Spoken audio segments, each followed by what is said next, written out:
Ito yung gagawa tayo ng moss green na finish. Ayan, antique moss green yan. White muna yan. In-spray ko na ng yan, moss green na kulay. Latex pala yan, no?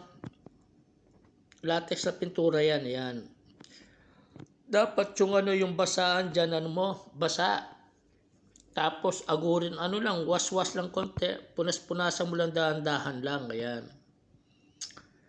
Yan ang tinatawag nilang moss green. Ayan. Ayan. Pagkatapos, i-spray mo ng konti-konting dandahan rin ng niyan, spray na ulit ng moss green. Tapos, punasan uli.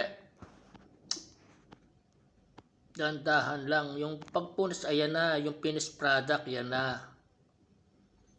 Yan ang tinatawag na moss green. Okay, thanks for watching mga lods. God bless.